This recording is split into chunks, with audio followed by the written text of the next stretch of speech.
vamos a comenzar con síndromes sensitivos y demenciales. Comencemos hablando de primero qué es un síndrome demencial. El síndrome demencial es un síndrome que se encuentra adquirido o caracterizado por un deterioro permanente de la memoria y otras funciones intelectuales. Va a ser un síndrome no con el que tú naces, sino que lo vas a adquirir ya sea por la edad o por algún proceso o por alguna enfermedad. Este síndrome que va a ser adquirido, porque se caracteriza por un deterioro principalmente en la memoria, pero también otras funciones intelectuales van a estar afectadas, ¿ok? ¿Cuál es su etiología? Su etiología es múltiple, o sea, hay muchas causas que pueden hacer que se dé un síndrome demencial. El curso va a ser de tipo crónico, es decir, no es una enfermedad aguda, ya es algo crónico con el paso del tiempo. Generalmente acompaña todo a la mayoría de las personas mayores, ¿no? Entonces, por eso se dice que es un curso crónico. ¿Y quiénes son los causantes de este síndrome demencial o qué enfermedades van a tener este síndrome demencial? La principal, la enfermedad de Alzheimer. Va a tener un síndrome demencial. También los infartos cerebrales múltiples, el alcohol, el hipotiroidismo, la deficiencia de vitamina B12, neoplasias intracraneales también, hematomas, hidrocefalia, enfermedad de Pick, enfermedad de Parkinson, de Huntington, parálisis supranuclear progresiva, HIV y sífilis. O sea, los más frecuentes son estos, la enfermedad de Alzheimer y los infartos cerebrales, que son múltiples, o sea, son esos infartos cerebrales pequeños, pero que son repetidos, hacen que el paciente entre en un síndrome demencial por un momento, ¿no? Igual en la enfermedad del Alzheimer, que ya es de tipo crónico, este síndrome demencial. Dentro de la clasificación del síndrome demencial tenemos una clasificación primaria, vasculares y secundarias. ¿Cuáles son los síndromes demenciales primarios? Son los corticales, subcorticales y los que mezclan tanto corticales como subcorticales. Y dentro de los vasculares tenemos, por ejemplo, al multiinfarto. Y en las secundarias, causas secundarias de síndrome demencial es algo externo a mi corteza cerebral, o sea, es algo externo a mi organismo, como lo sería en una primaria, causas intrínsecas, mientras que las secundarias son causas de afuera, ¿no? Por ejemplo, una intoxicación. Me intoxico y me da un síndrome demencial o demencias por carencias, ¿ya? Entonces, esas son las dos causas y las vasculares que tengan que ver con mi flujo sanguíneo, ¿no? Por ejemplo, múltiples infartos, como lo habíamos dicho aquí, múltiples infartos cerebrales sería una clasificación de vasculares, ¿ya? Entonces, básicamente eso es cuando nosotros hablamos de síndromes demenciales. Sin embargo, existen algunos criterios que vamos a conocer ahora para diagnosticar síndromes demenciales. Por ejemplo, el criterio diagnóstico conocido como el CIE-10, que nos dicen qué consisten sus síndromes demenciales. Por ejemplo, primero, en un deterioro en la memoria. Te dije que afectaban a la memoria principalmente, pero también a otras funciones mentales superiores. Por eso también no solo hay deterioro de la memoria, sino que también hay un deterioro del pensamiento. Además de eso, esto tiene que ser de manera crónica, habíamos dicho, ¿verdad? Entonces hay una duración mayor de 6 meses, mayor a 6 meses. La conciencia está clara y hay una interferencia en la actividad cotidiana por esos sucesos. Además que tiene síntomas y tiene, por ejemplo, antecedentes de que sus abuelos, sus padres hayan sufrido síndromes demenciales, ¿ok? Esos son los síntomas y la anamnesis, que son criterios diagnósticos del CIE-10. Pero también tenemos otro criterio diagnóstico que es el DSM-V, ¿ok? Que básicamente esto es para ver qué síntomas, por ejemplo, te dice que el paciente tiene delirium, tiene trastornos neurocognitivos menor y trastornos neurocognitivos mayores. También son criterios diagnósticos para lo que vienen a ser síndromes demenciales. Ahora, esto la verdad que no te preguntan, pero es como para que tengas una idea de qué son los síndromes demenciales. Ahora, vamos a hablar de cada una de esas enfermedades que englobaban los que son los síndromes demenciales. Por ejemplo, comencemos hablando de la más conocida, que es la enfermedad del Alzheimer. La enfermedad del Alzheimer es una enfermedad de tipo neurológica que es de manera progresiva e e irreversible por una degeneración de células nerviosas, produciendo la muerte de estas neuronas. ¿Ok? ¿El inicio de qué tipo va a ser? Va a ser un inicio insidioso, va a ser un curso progresivo, y la característica de la enfermedad del Alzheimer es porque el paciente pierde la memoria. Por eso está muy relacionado con el síndrome demencial, porque el paciente tiene síntomas no cognitivos, es decir, son síntomas de tipo depresivos y de tipo psicóticos, y van a tener trastornos del comportamiento, ¿ya? Ahora, ¿a qué edad comienza? Comienza en una edad avanzada, a prevalencia de los adultos mayores de 65 años, ¿ok? Entonces, la enfermedad del Alzheimer está muy desarrollado con el síndrome demencial porque es una enfermedad que va a tener una pérdida de la memoria y va a tener trastornos en el comportamiento, y generalmente ocurre en quienes, en pacientes mayores de 65 años. Ya, ahora, dentro de lo que podríamos hablar, la etiología, o sea, las causas de una enfermedad del Alzheimer, se da por las pérdidas de las neuronas colinérgicas o por un acúmulo de proteína beta, amiloide y tau, o trastornos metabólicos. Es decir, estas son las causantes de que a mí me dé una enfermedad del Alzheimer. Pérdida de esas neuronas, acúmulo de proteínas como beta, amiloide y trastornos metabólicos. Existen factores de riesgo que van a hacer que yo sea más propensa a desarrollar una enfermedad del Alzheimer. ¿Como cuáles? La edad, mayor de 65 años. Aunque no lo creas, la enfermedad del Alzheimer es más prevalente en mujeres que en varones. O sea, es más prevalente, o hay mayor riesgo de que tú seas mujer para que te dé una enfermedad del Alzheimer. También es que ella sufrió un trauma cráneoencefálico, alguna historia familiar. Esto es muy importante. Si tu abuela ha sufrido, o tu abuelo, o tu bisabuelo llega a sufrir de Alzheimer, es probable que tú tengas una mayor probabilidad o una mayor disposición a desarrollar esa enfermedad. O también los síndromes de Down o historia familiar, como ya lo dije previamente. ¿Ok?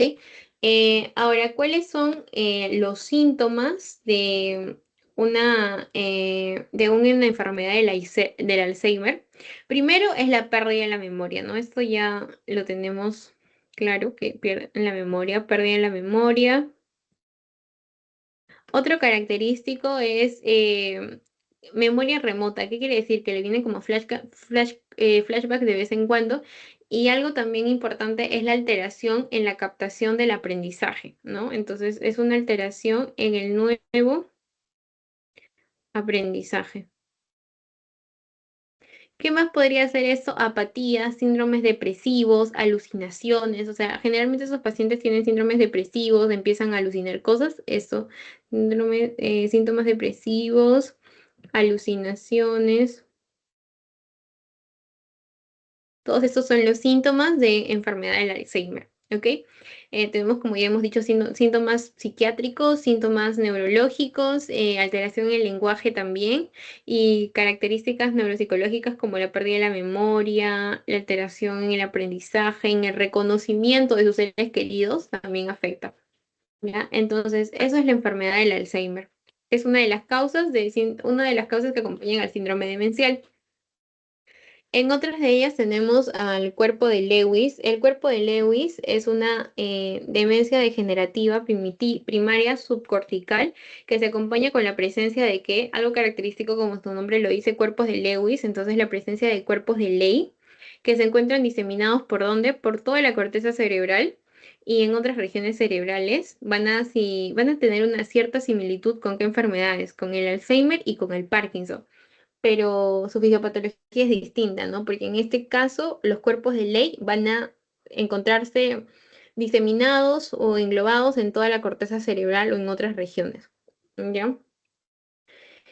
Bueno, ahora, respecto a la etiología de los cuerpos de Lewis, tenemos al deterioro en las neuronas corticales.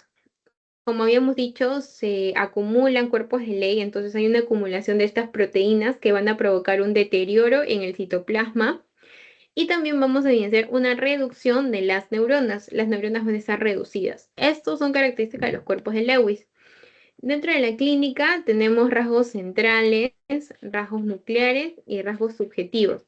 Los rasgos centrales son cuando hay demencia cuando hay tareas atencionales, ejecutivas, visoespaciales y los movimientos anormales. Estos movimientos anormales son muy frecuentes en lo que vienen a ser los cuerpos de Lewis y el rasgo nuclear o a nivel neuropsicológico, ¿qué es lo que afecta? Afecta la memoria, característico del síndrome demencial, afecta la atención, afecta también o genera alucinaciones visuales, que son fluctuaciones en la conciencia.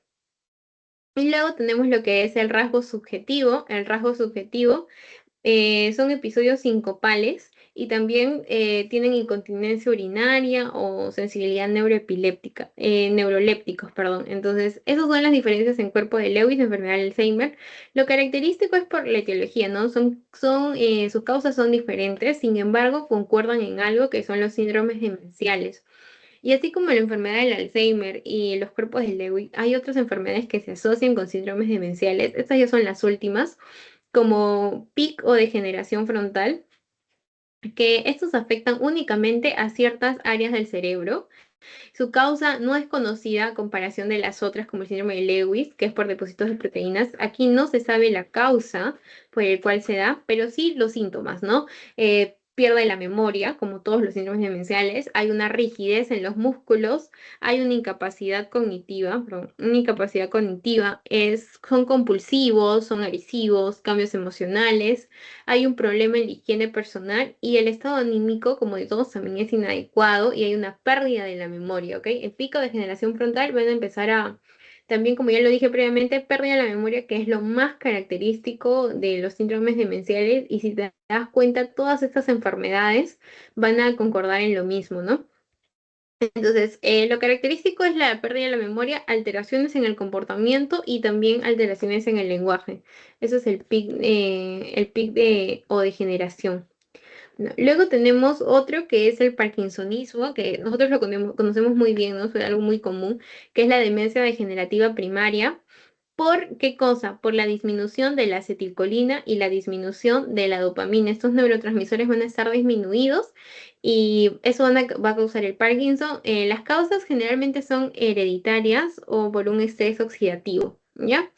Eso es lo que básicamente nos dice la teoría acerca del parkinsonismo y por qué se relaciona con los síndromes demenciales y cuáles son las causas, ¿no? Luego tenemos otro que es la enfermedad de Huntington, que es la demencia primaria mixta. Es caracterizado por un trastorno hereditario, o sea, netamente hereditario, autosómico dominante, que provoca una degeneración neuronal constante. O sea, tus neuronas se empiezan a degenerar poco a poco, se empiezan a dañar. Y esto se da por un defecto genético en qué cromosoma, específicamente en el cromosoma número 4, ¿ya? Y esto hace que se repitan de manera frecuente los CAG muchas veces, que son la citosina, adenina, guanina. Se empiezan a repetir, repetir, repetir y por eso se dan las anomalías, ¿no? ¿En quienes se presentan frecuentemente estos? Se presentan en la edad adulta, pero también se pueden presentar en niños y en adolescentes. Adulta y en niños y adolescentes. Ya. En ellos se da la enfermedad de Huntington y bueno, de ahí para ya ir finalizando con síndromes demenciales, tenemos los síndromes vasculares o la demencia vascular, que es relacionado con las causas vasculares, que son lesiones cerebrales causadas por microinfartos, como habíamos dicho, en este caso por enfermedad cerebrovascular con una intensidad suficiente para interferir en las actividades de la vida diaria. O sea, son micro accidentes isquémicos, por así decirlo, enfermedad cerebrovascular que va a hacer que te genere una demencia, en ese caso por causa vascular. Y finalmente los multiinfartos, que son por los pequeños accidentes cerebrovasculares. ¿Ya? Básicamente son casi lo mismo, ¿no? Porque uno es demencia multiinfártica y la otra es por factores de riesgo, por ejemplo, diabetes, endurecimiento de las arterias, la famosa arteriosclerosis, la hipertensión, y entonces es básicamente eso, ¿no? Pero lo característico de acá, lo que puedo resaltar para su examen son las causas, ¿no? Básicamente te hablan de todo eso. Enfermedad del Alzheimer, cuerpos de Lewis, pico de generación frontal, parkinsonismo, Huntington, vascular por multiinfartos, y eso es lo característico de un síndrome demencial. Y como me he cansado de repetir en toda la clase, síndrome demencial se asocia ¿qué? A una pérdida de la memoria, a un déficit de su memoria y en algunos también procesos cognitivos mentales superiores como el lenguaje, el aprendizaje, ¿no? Y básicamente es eso. Y los síntomas, y algo muy importante en esto son en la anamnesis, hablar sobre los antecedentes familiares, rebuscar en su historia familiar si hay algún familiar que haya sufrido algún síndrome demencial, ¿ya? Eso sería síndromes demenciales por ahora. A ver, un ratito de por agua.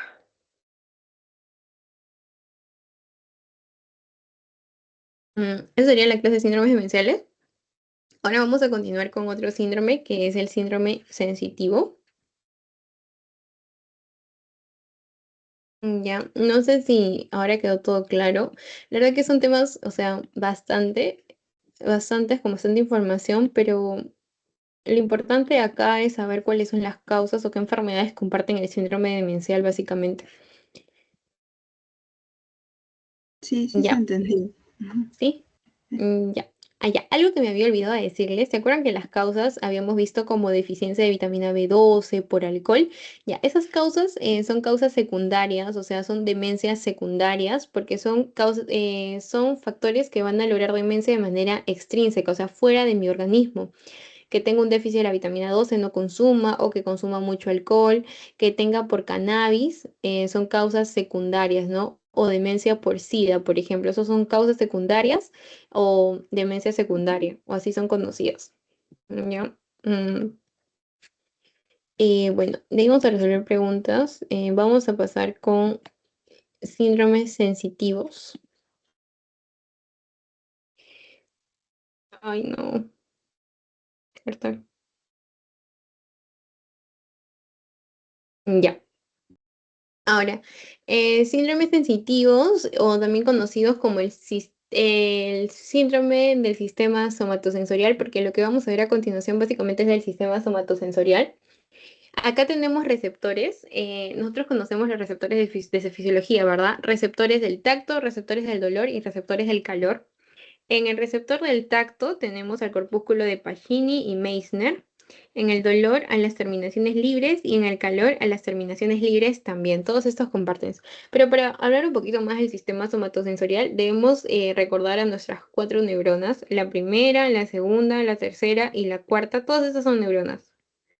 ¿Ya? ¿De qué se encargan cada uno o dónde se encuentran? Por ejemplo, la primera neurona, ¿dónde se encuentra? En el ganglio espinal. Ganglio espinal. La segunda neurona, ¿dónde se encuentra? En la asa posterior de la médula o asta posterior de la médula. Asta posterior de la médula. ¿Ya?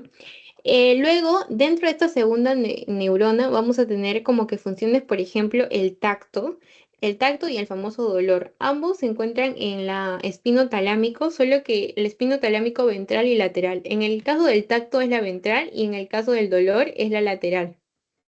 Lateral, espino talámico.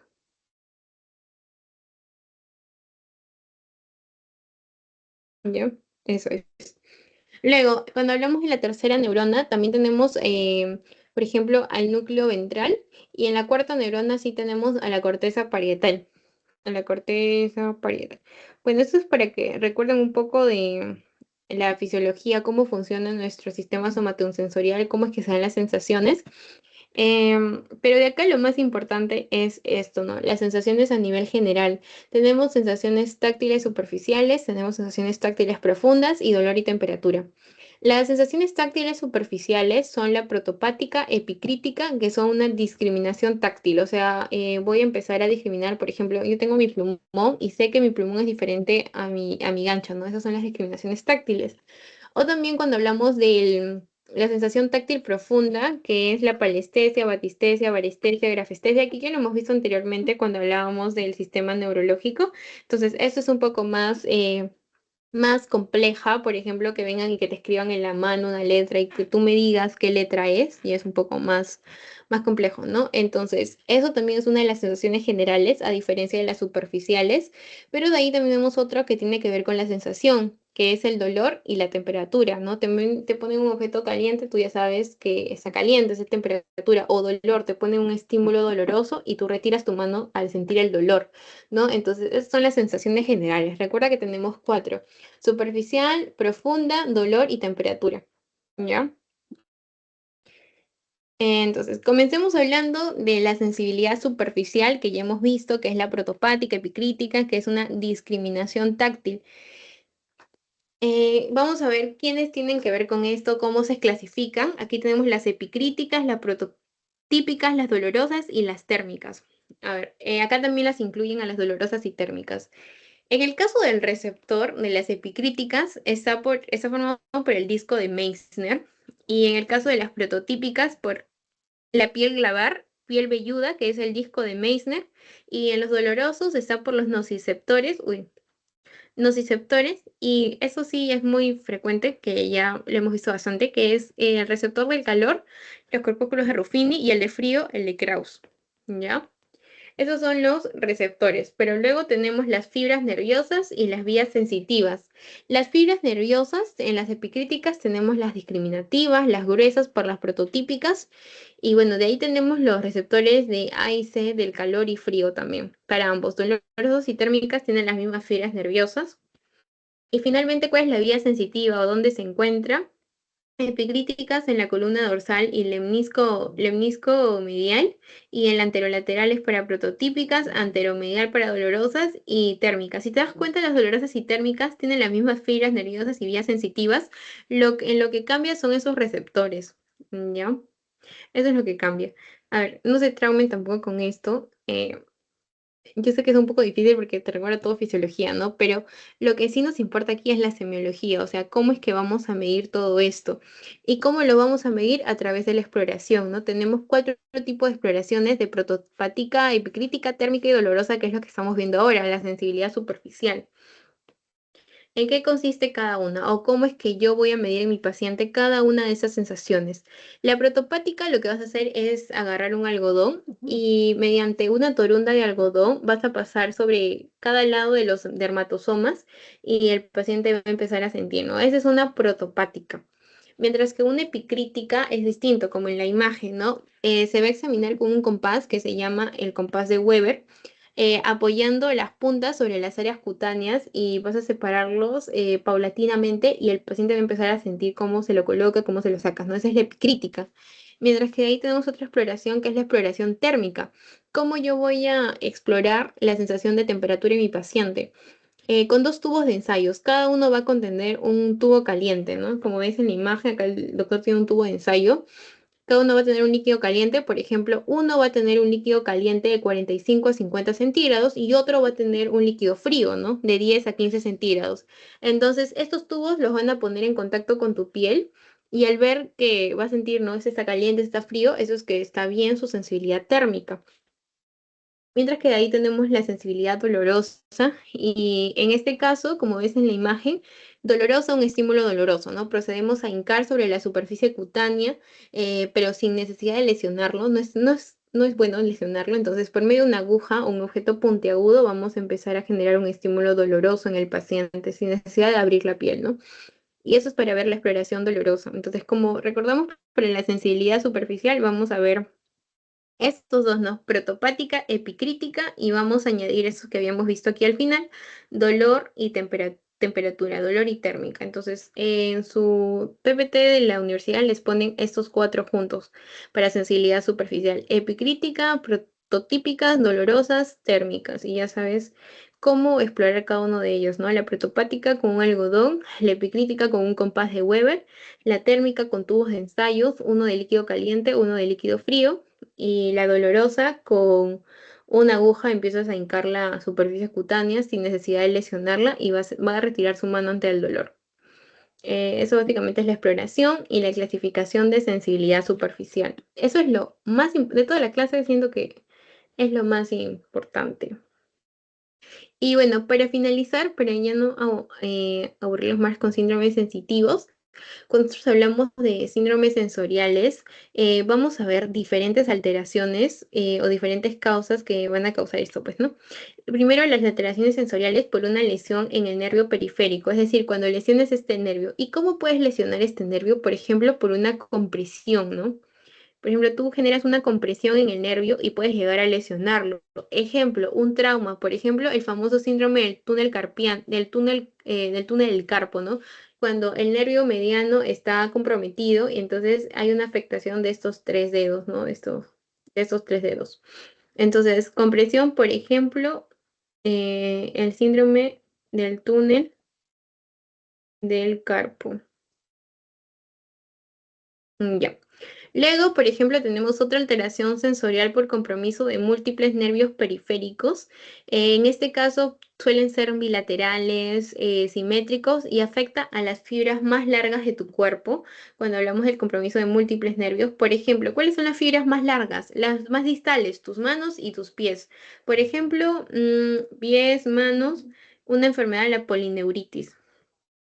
Polineuritis. Es una enfermedad que está mal el reconocimiento de sensaciones, ¿no? Por eso se llama una alteración por compromiso de varios nervios periféricos. Aquí vamos a utilizar, por ejemplo, distintas técnicas semiológicas que van a evaluar lo táctil, lo térmico, lo doloroso, la esterognosia, la somatognosia y básicamente eso, ¿no? No vamos a ahondar un poco más en ello. Y bueno, ahí tenemos las alteraciones sensoriales por raíz del nervio ganglio, los síndromes sensoriales espinales, donde tenemos el síndrome tabético, sección medular completa, hemisección o síndrome de Brown-Sequard, síndrome siringomiélico, síndrome de la columna posterior, espinal anterior. Y te das cuenta, son un montón que no creo que logren aprendérselo por su examen. Sin embargo, ¿sabes? Para que lo tengan en cuenta, ¿no? ¿Qué alteraciones sensoriales existen o pueden haber? Además de lesionar una alteración sensorial por causa espinal, también puede ser por causa de lesión del tronco, por causa de lesión del tálamo, por causa de la lesión lobular parietal y por causa de la alteración sensorial por histeria. O sea, son todas las causas que te pueden dar una alteración sensorial. ¿Ok? Básicamente eso. Y ahora, dentro de todo esto ya, pero ¿cómo yo mido la sensibilidad? Yo mira, así que vamos a hacer un cuadrito. Ya. Entonces, lo que nosotros vamos a ver es la exploración de la sensibilidad, ¿no? Explorar la sensibilidad. Entonces, ¿yo cómo puedo explorar la sensibilidad de mi paciente? Primero, debo detectar los estímulos táctiles y dolorosos en caras, manos y pies. Entonces, vas a afectar cara, la mano, 2, 4, 5. Y tus pies van a tener estímulos dolorosos, o sea, vas a detectar esos estímulos táctiles aquí. Ese es uno de los primeros pasos para comprobar si es que hay una sensibilidad correcta. Luego, localizar los estímulos en ambas manos, es decir, en la derecha y en la izquierda, una sensibilidad en ambas manos. También detectar el movimiento pasivo de los dedos. El movimiento pasivo de los dedos es otra cosa que deberías hacer, movimiento pasivo de los dedos. Otra cosa que deberíamos saber es discriminar entre frío y calor. Cuando hemos hecho con el tubo de ensayo, ¿se acuerdan? Discriminar entre frío y calor. En los tubos de ensayo que poníamos uno con un líquido bien caliente y un líquido frío, ¿no? Y lo colocábamos en la palma de la mano para discriminar el frío y el calor. Otra cosa importante es reconocer los números en la palma de la mano, ¿no? La grafestesia, donde tengo mi palma y mi mano, 2, 3, 4, 5, ya. Y yo vengo con mi lápiz o con una agujita y dibujo el número 4. Y el paciente me dice, no, sí, ya has buscado el número 4. Entonces, eso es uno de los otros pasos para explorar la sensibilidad. Ya sabemos en cara, manos, pies, en ambas manos, los movimientos pasivos de los dedos, discriminar entre frío y calor. ¿Qué más? La anestestesia, ¿no? Discriminar el número en la palma de las manos y también otro de los pasos es discriminar el número de contactos sobre la piel. ¿Cuántos contactos en la piel? Contacto con la piel.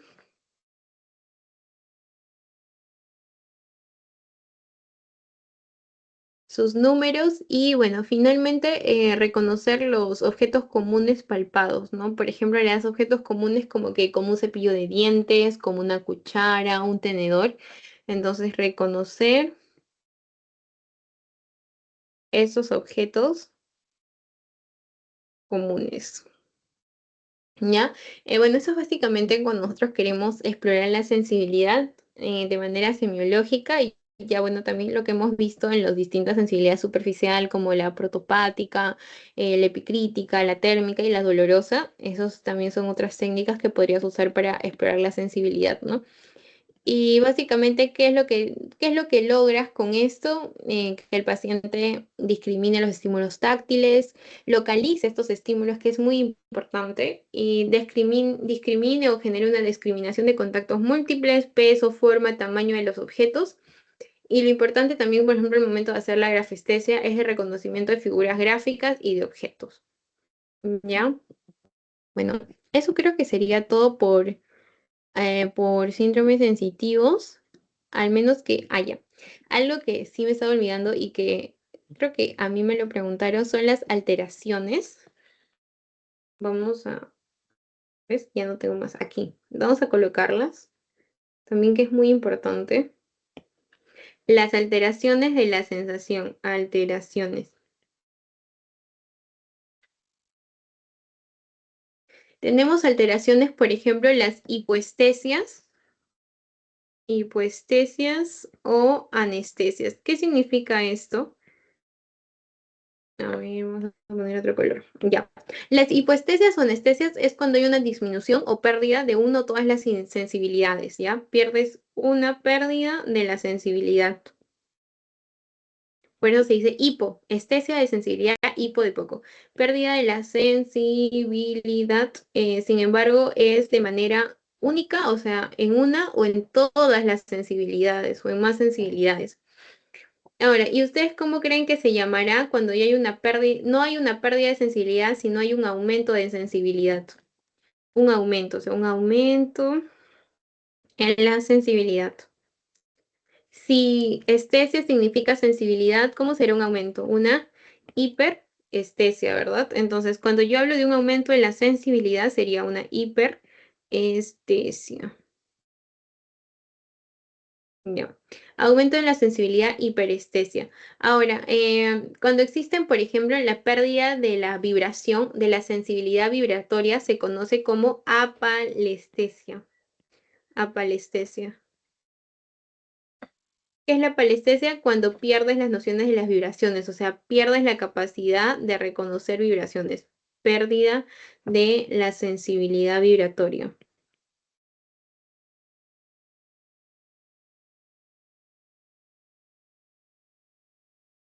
Otra alteración, existen muchas alteraciones de las sensaciones, ¿ah? Ya sabes cómo es cuando hay pérdida de la sensibilidad, ya sabes cuando hay un aumento de la sensibilidad, ya sabes cuando hay una pérdida de la sensibilidad vibratoria. Ahora, cuando hay una pérdida de la noción de la posición de mis dedos, se conoce como abatiestesia. Eso me preguntaron a mí, me acuerdo. Abatiestesia. ¿Qué significa cuando hay una pérdida de la posición de mis manos? O sea, yo no sé dónde están mis dedos, perdón. La pérdida de la noción de la posición de mis dedos. Ya, eso también es otra alteración de la sensibilidad. También existen otras que es, por ejemplo, yo toco este gancho o yo toco este plumón y yo no tengo, o sea, mi cuerpo no tiene la capacidad de reconocer que es un plumón, o sea, hay una alteración en el reconocimiento de los objetos mediante el tacto y eso se conoce como asterognosia. Asterognosia. Entonces, la asterognosia, ¿qué es? Es la pérdida de la capacidad del tacto de reconocer objetos. Entonces, pérdida de la capacidad de reconocer objetos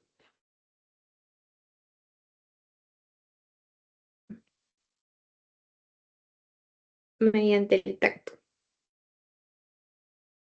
¿Ya? Y bueno, luego tenemos lo que es la asomatonosia,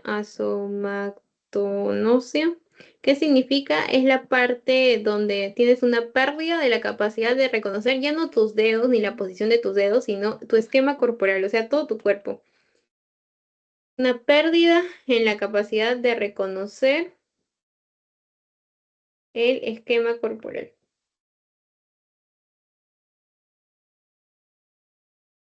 Listo. Finalmente, la agrafoestesia, que como su nombre mismo lo dice, agrafo, de escribir, ¿no? Agrafoestesia es la pérdida de ¿qué? La pérdida de la capacidad de tú poder identificar qué cosas, letras, cifras y figuras geométricas. Entonces, la pérdida, la capacidad de reconocer, ya no esquema corporal, sino letras, cifras, o sea, números o figuras geométricas.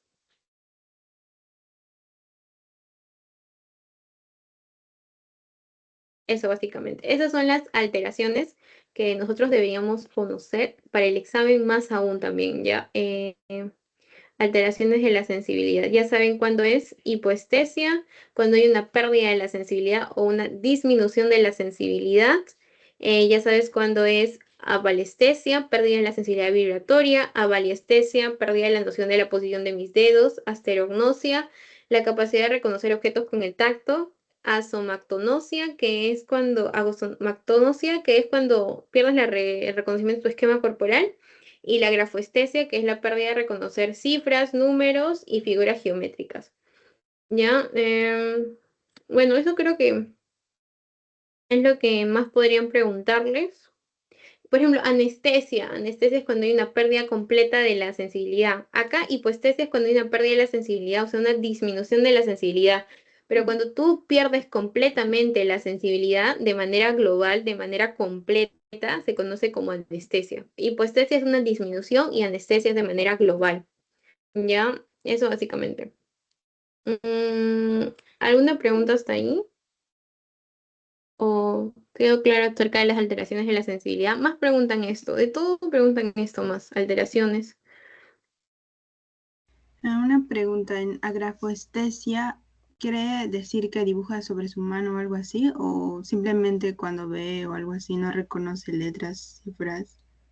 Agrafestesia, por ejemplo, le muestras un círculo y no lo sabe reconocer, o sea, no reconoce.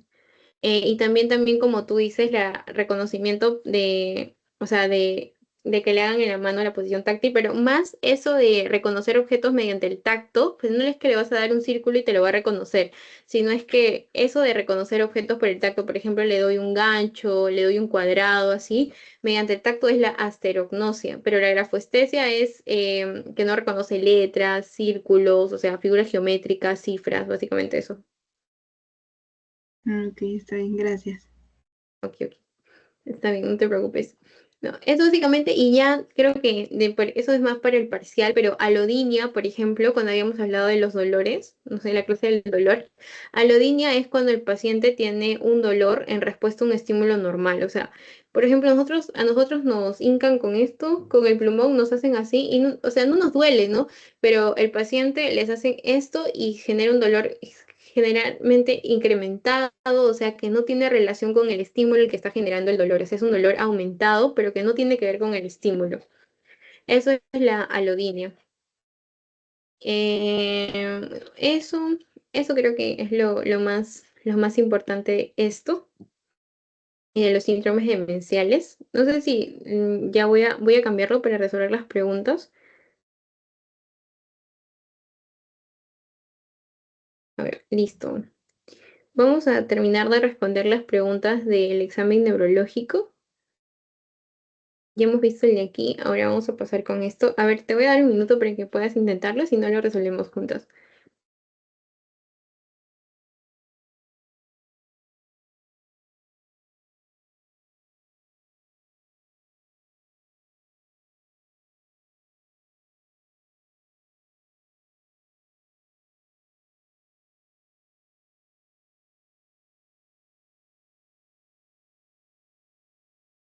¿Sería 6? Ya, a ver, sería 6. ¿Por qué crees que es 6? Porque primero dice flexión anormal de los miembros al estímulo doloroso, eso sería 3.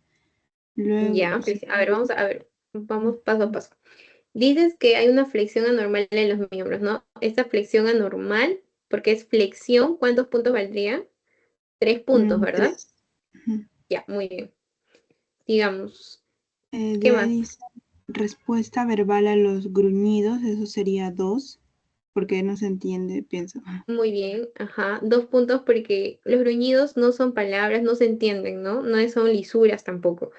Entonces, ya, muy bien. Siguiente, Y lo hice no respuesta ocular espontánea, eso sería 1, simplemente no claro. reacciona. Ujú, muy bien. No reacciona, ¿no? No apertura los ojos. Entonces, habíamos dicho que el punto mínimo era un punto, no podías poner cero. Entonces, sumas 3 más 2 más 1, te saldría 6 puntos. 6 puntos. Entonces, esa vendría a ser la clave. 6 puntos en tu escala de Glasgow. Y es así como te preguntan. 6 puntos. Ya, muy bien. A ver, aquí hay otra pregunta. También te voy a dar un minuto, a ver. Aquí, a ver, espera, sería Oppenheim, porque el resto no es plantar.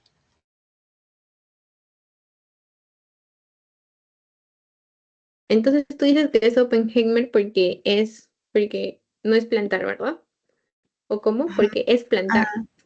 bueno, el Oppenheim se hacía el reflejo en la parte tibial, ¿no? Pero Ujú, la maniobra, pero el reflejo se veía en el pie, en la planta del pie, entonces es el único, claro. creo, porque el resto Ujú, tampoco quedaron Brzezinski, que es de la cabeza. claro, muy bien. Entonces, mira, acá hay algo que te dice que es muy interesante, es que hay 7 días de compromiso de conciencia. Tiene fiebre y tiene signos de contractura muscular patológica, además de reflejos patológicos. ¿Cuál reflejo plantar patológico está presentando más frecuentemente? A ver, Kerning, Brudzinski son reflejos de signos meningios, ¿no? O sea, Meningios. son de la Mm. cabeza, que involucran cabeza, piernas que se doblan, ¿verdad? Entonces, esos no tendrían que ver. Y bueno, Lewinson, Flattau, no lo hemos escuchado, no te los han puesto ni en reflejos plantares ni en signos meningios.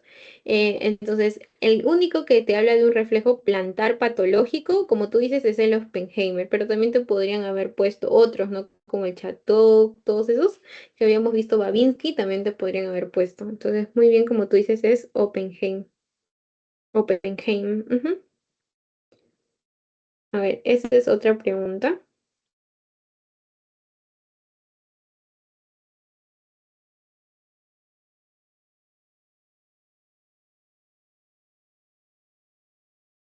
Aquí es 7. 7 puntos. Ya, a ver, vamos a resolverlo. ¿Por qué 7 puntos? Porque primero dice flexión anormal de los miembros al estímulo doloroso, eso es 3. Ya, flexión Luego, anormal, 3 puntos. Muy bien. mm, luego respuesta verbal a gruñidos es 2. Ujú, Y luego respuesta ocular al estímulo doloroso, o sea, si reacciona al dolor es 2. No, espera, 3, grosino. Sí, 2. sí, respuesta al dolor es 2 puntos. Muy bien. 3, 2, 5, 7. Muy bien. A ver, si no te ponen, por ejemplo, ya no te pusieran flexión anormal, ¿qué otra palabra te podrían poner que signifique flexión anormal? De corticación. Muy bien, decorticación. Esta es la palabra, decorticación. Entonces, trata de aprender de esos como que puntajes, porque ya no te pueden preguntar igual, sino te pueden poner orientado, que sí responde al llamado y que está en descerebración, por ejemplo. Entonces, ahí los puntajes varían. Y sí, como tú dices, tienes mucha razón que son 7 puntos, ¿no? Que está respuesta verbal y respuesta ocular a estímulo doloroso. A ver, este de aquí,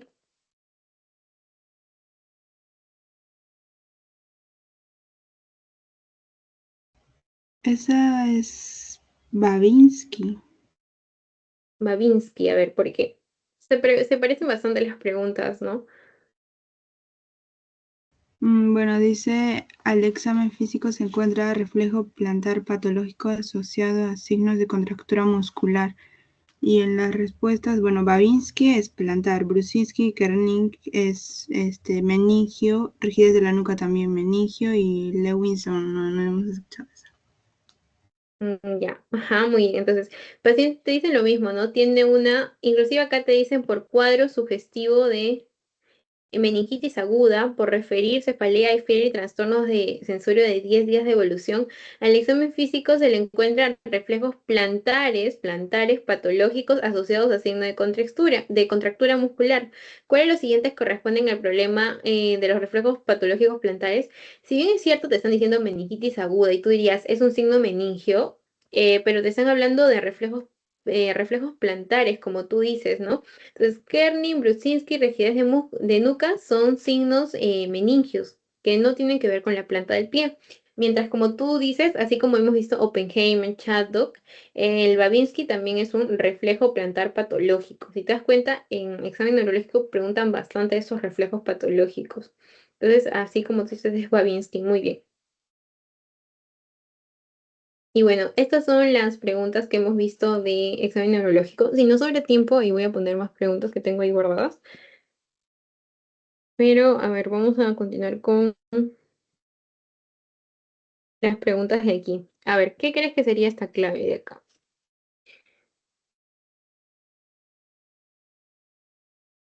Ese es demencial. ¿Por Olvida qué crees? los frecuentes, no recuerda su dirección, ya no puede manejar dinero, es demencial. Ajá, muy bien, Britney. Te dice acá que tiene, mira, te dice que tiene ACV isquémico y tú ya sabes que una de las causas de síndromes demenciales es este. Acude con sus familiares por presentar desde hace casi un año olvidos frecuentes. Se ha perdido un par de veces por no recordar su dirección. Ya no puede manejar dinero. Al examen neurológico se le encuentra anomias, somatognasia, apraxia y priming.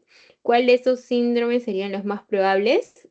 Muy bien, es el síndrome demencial. Y algo que me olvidé decirte es esas características frecuentes en el síndrome demencial. Si te dicen anomias, si te dicen somatognosia, praxia y priming, básicamente es síndrome demencial. Muy bien. A ver, siguiente. Este es relacionado al caso anterior, sería anomias, ¿no? Síndrome demencial. Anomias, ¿verdad? Ajá.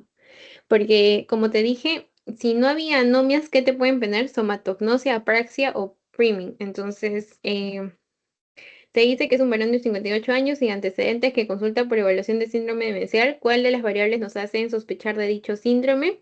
Hemiplegia no, apalescencia tampoco, todo esto no. Pues eso podrían ser alteraciones de la sensibilidad, pero no síndromes demenciales. Anomias, o tal vez ya no te ponen anomias, tal vez te pueden poner somatognosia, apraxia, priming, entonces ahí marcaría síndrome demencial, que son sus características. Muy bien, anomias. A ver, Una este, pregunta, sí, sí. dime. En este caso estaba dudando con disquinesias, o sea, el Parkinson, esas cosas, tiene movimientos incontrolados. ¿No podría ser disquinesias también? Sí, Disquinesias. pero lo que pasa es que tú sabes que para nosotros hablar de un síndrome demencial, el Parkinson no es la única causa. Hay Ah, bastantes causas como el Alzheimer, ¿verdad? Las enfermedades cerebrovasculares. Entonces, no todos van a tener disquinesias. ok, está bien, gracias. Ujú. Sí, ya no te preocupes. A ver, sigamos. Este de acá. Paciente mujer de 53 años.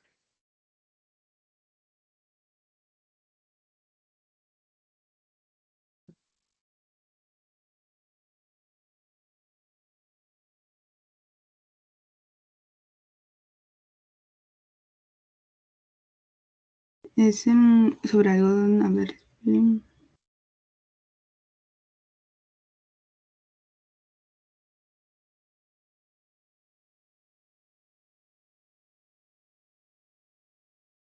¿Cuál crees que sería aquí?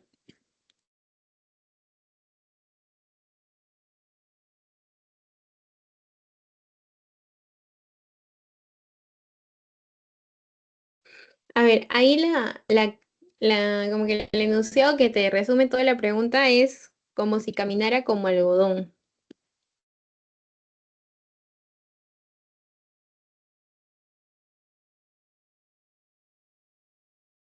El- a ver, no estoy segura, pero sería Baruch, no sé, bueno, no estoy segura, no sé. Ya, no te preocupes. Entonces, paciente mujer de 53 años consulta por sentir en forma progresiva desde hace 5 meses como si caminara sobre algodón. Al examen físico se le va a encontrar pérdida del sentido de la posición exacta de diversas partes de su cuerpo. ¿Te acuerdas que te dije que había una alteración de la sensación que generaba una pérdida de la posición exacta de diversas partes de su cuerpo, entre otros hallazgos? Entonces, aquí estamos hablando de la abatiestias, que es básicamente es caminar sobre algodón y tienes una pérdida del sentido de la posición de tu cuerpo, ¿ya? Entonces, eso si te dicen, si te ponen el enunciado caminar sobre algodón, si te dicen pérdida de la sensación de la posición de su cuerpo, o sea, no sabe dónde está su cuerpo exactamente, eso es abatiestia, ¿ya? Esa es la clave. ¿Te acuerdas que habíamos visto alteraciones en la sensibilidad? Ahí está. Ok, y no sería más o menos como asomatognosia, que perdía la parte del esquema corporal. Eso no, no, ¿verdad? No, no tanto. Más ¿por qué? Porque acá te dice caminar sobre algodón. Si te dice caminar sobre algodón, ya marcas de frente a bastiestia. Bastiestias. Me trabo. Abatiestesia. Ujú, eso. Caminar sobre algodón, esa es la. Porque hay varias preguntas, no sé si revisas bancos, hay varias preguntas que te dicen, por ejemplo, el de acá, mira, por ejemplo, ¿cuál crees que sería la clave? También es otra pregunta de banco que se refiere a lo mismo. Bueno, eso sería igual, ¿no? Abadiestesia. Ajá, muy bien, porque te dice paciente varón de 67 años de edad que consulta por presentar de forma progresiva desde 5 meses como si caminara sobre algodón. Al examen físico se le encontró qué cosa, pérdida del sentido de la posición exacta de las diversas partes de su cuerpo, entre otros hallazgos, partes de su cuerpo. ¿Cuál sería? Abatiestesia. Ujú. Y bueno, esas son las preguntas de síndromes si te das cuenta de demenciales solo había una y de síndromes sensitivos hay un poco más centrados en los trastornos de la alteración de la sensibilidad. Como aún queda un poco de tiempo, voy a poner más preguntas de examen neurológico para que puedas estar un poco más preparados. A ver, me das un momento para ponerlos. Ya está bien, gracias. Ya.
Ya, ahora sí, bueno, te puse unas preguntas que tenía por ahí guardadas.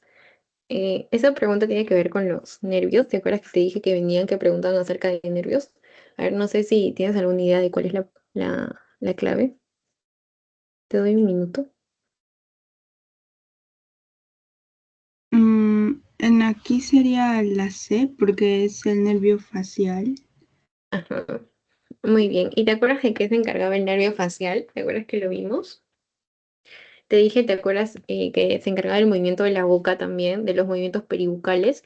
Entonces, acá me dice que es un paciente mayor de 69 años, que ingresa a consultorio externo por presentar desde hace 5 días parálisis del séptimo par craneal, que es el nervio facial, por compromiso cortical izquierdo. ¿Cuál de los siguientes signos se encontraría más probablemente afectado?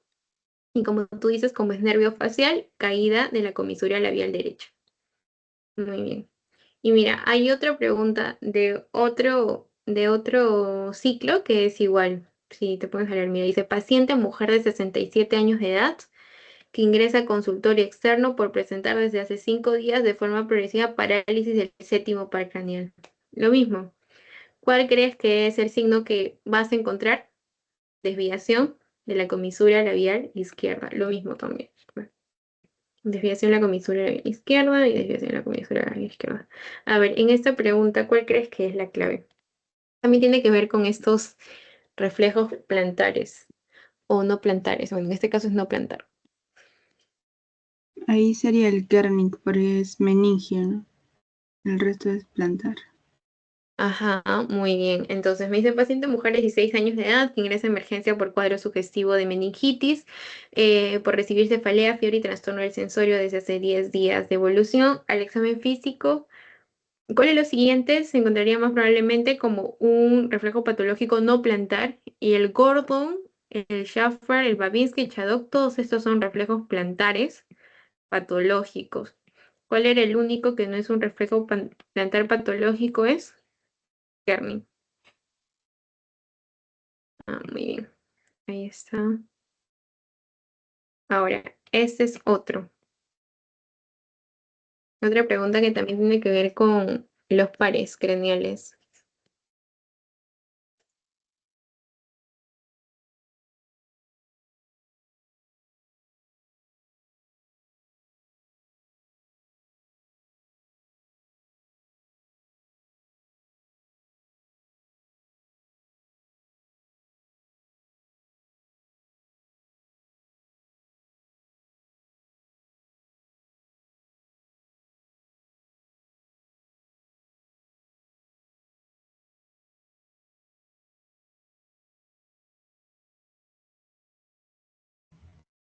Este es más, a ver, dice ojo derecho no abduce normalmente. Eso se refiere a miosis, ¿no, verdad?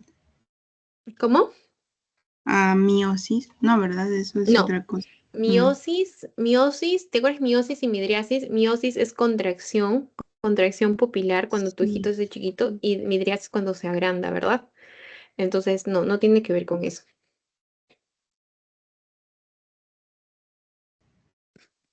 Diría el octavo por el equilibrio, pero no están las alternativas. No, es un poco difícil, Mm. ¿verdad? A ver, dice constata ojo comprometido, desviado hacia adentro y hacia arriba.